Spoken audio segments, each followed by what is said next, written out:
bila perlu pemimpinnya budek. Kenapa harus budek? Karena ketika Anda bertindak sesuatu yang itu banyak kepentingan orang, ekonomi, politik, Anda banyak ditelepon orang.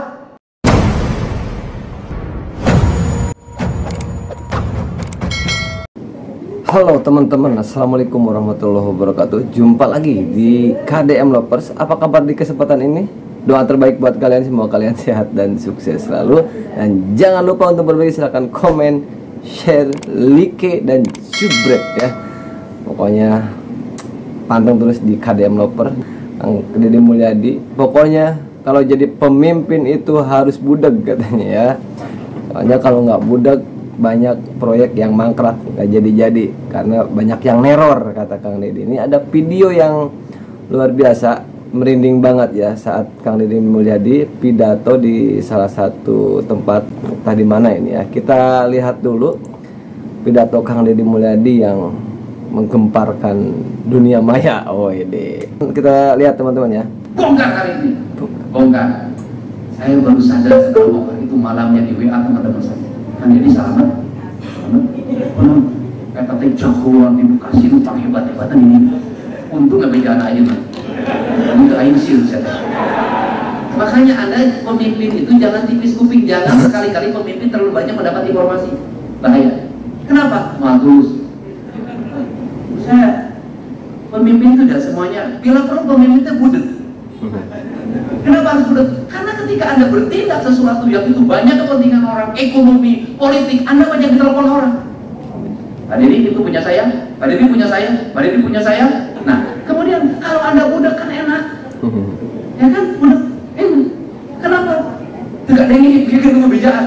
Namun bupati kita dicari, ini tapi tidak ada yang kata budek bupati oh main ambil. Ini penting Pak. Nah, setelah itu baru saya lihat urai. Setelah itu apa? Baru sepanjang sejarah bangunan digusur hidup publik. Bongkar pelan itu Pak, sikat pelan itu Pak, sikat pelan itu Pak. Tetapi kan tidak seperti itu. Memang pemimpin harus punya uang tunai. Kenapa? Anda tahu nggak pada akhirnya berapa? Itu kali Bekasi KF itu dijualnya 1 juta per meter. Kali berapa ribu? Berapa puluh miliar? Nah, konektivitas kesadaran itu, apakah Deddy Mulyadi klinik? Enggak, saya rasional.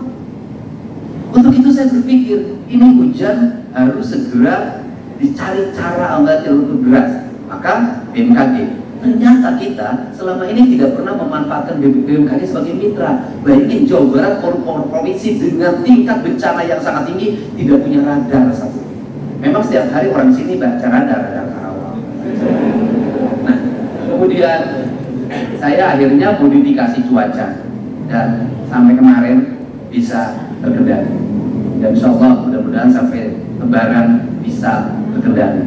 Kenapa ini dilakukan? Karena resiko dari banjir. Nah, pertanyaannya adalah apakah sekarang musim hujan ekstrim? Tidak.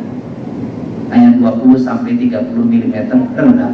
Tapi kenapa sudah banjir? Daya dukung lingkungannya sudah tidak memenuhi syarat. Di Bekasi dan kota Bekasi serta Karawang, jumlah perumahan pemukiman tidak terkendali. Sawah dibangun di tengahnya perumahan sehingga rumahnya tenggelam. Di pinggir sungai dibangun perumahan, tingkat urban yang tidak terkendali. Penduduk lokalnya lebih berpikir untuk mendapatkan uang dibanding mencintai lingkungannya tertata dengan rapi. Dan itu juga terjadi pada Purwakarta.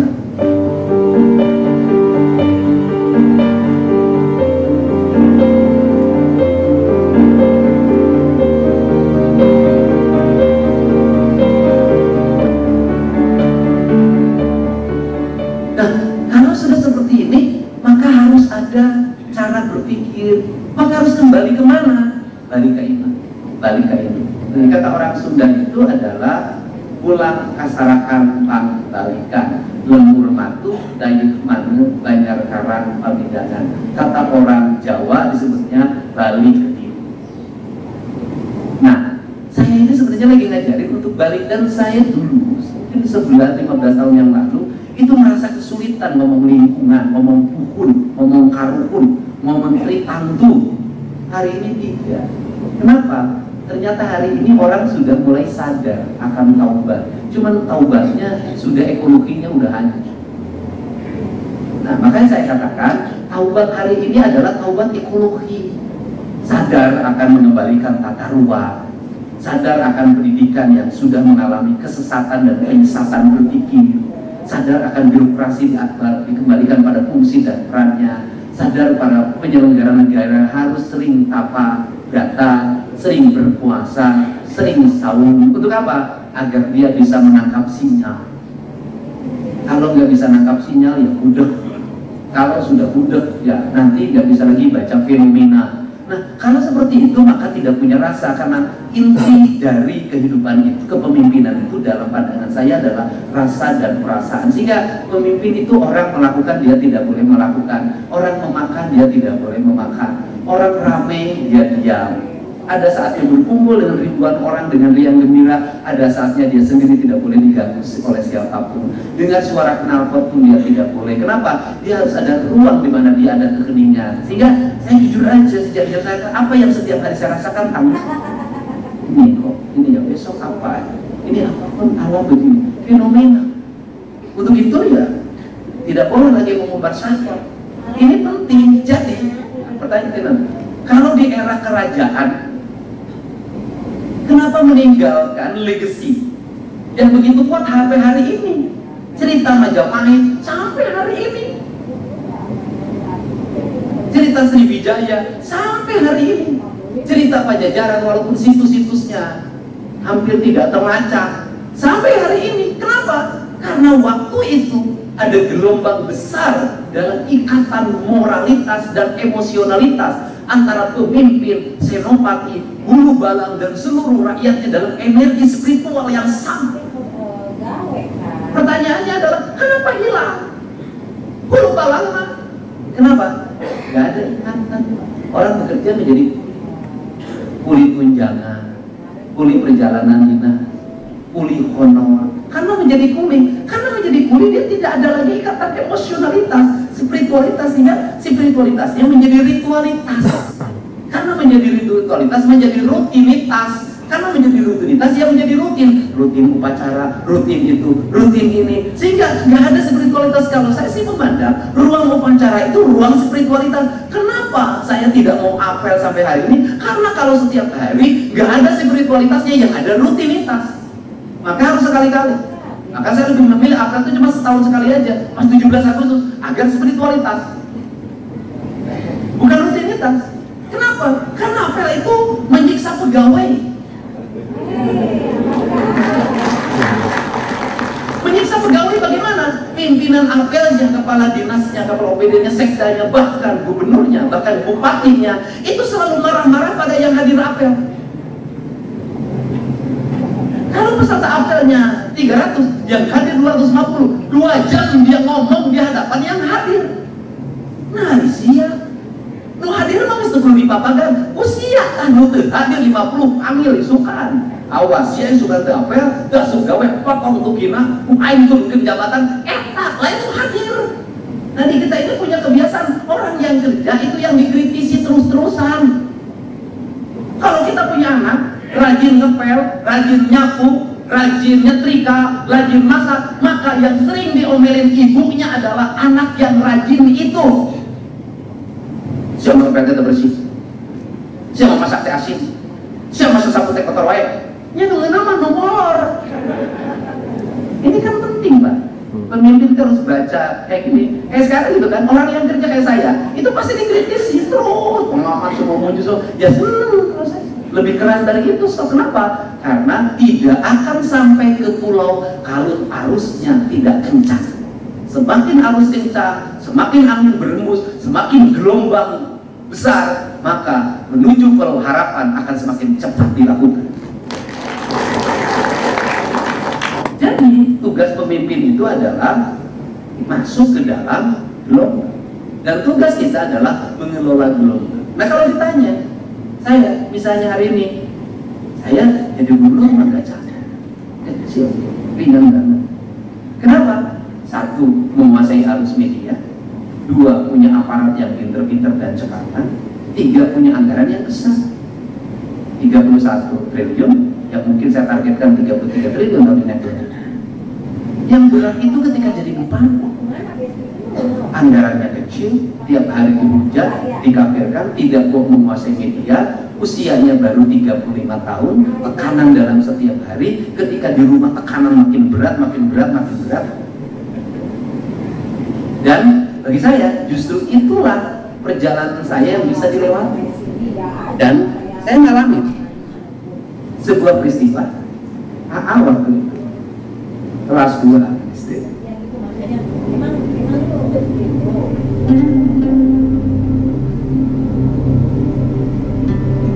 Aku lari ke saya buat stiker, kemudian dia mengatakan dia mau dibunuh. Dan saya paham psikologi waktu itu lahir kebencian pada kelompok tertentu.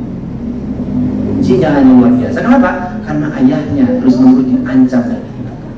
Dan saya mengatakan, sabar, ini adalah cara untuk melewati itu. Dan bisa melewati masa sulit itu dengan baik. Jadi Aula itu hidup dalam trauma psikologi yang berat, yaitu mengalami tekanan melihat ayahnya dicaci maki, dihina, dilemparin pakai batu, melihat rumah dinasnya dilemparin pakai batu.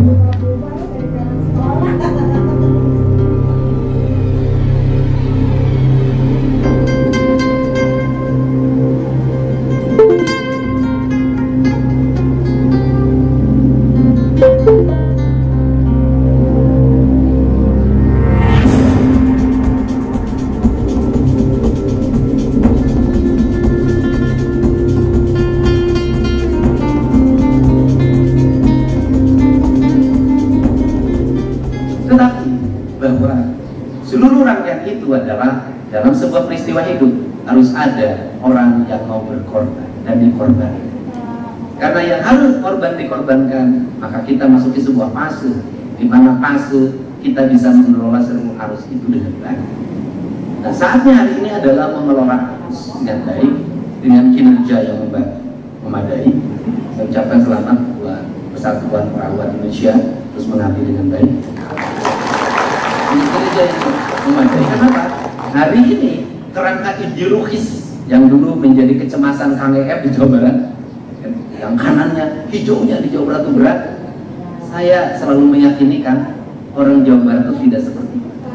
Saya selalu meyakini orang Jawa Barat itu tuturut mundi umaharamena. Orang Jawa Barat itu selalu mengikuti umaharamena. Ramena kamana biru orang Jawa Barat. Itulah ciri khas orang Jawa Barat. Kenapa? Karena orang Jawa Barat itu kehilangan watak ideologisnya ketika Pajajaran bubar. Dan akhirnya dia pragmatis. Dia akan ikut pada siapapun yang rame dan menguntungkan. Sehingga kalau politik di Jawa Barat pasti kumaha ramena. Ini kerangka, ini orang Sunda. Orang Sunda tuh wataknya seperti itu. Karena wataknya seperti itu, dia tahu pada akhirnya karena orang Sunda itu kehilangan pemimpinnya lama, berapa ratus tahun yang lalu, 500 tahun yang lalu, kehilangan pemimpinnya lama, sehingga orang dari NTT itu begitu ketemu saya, Gubernur Nusa Tenggara Timur, Kang Deddy, kenapa?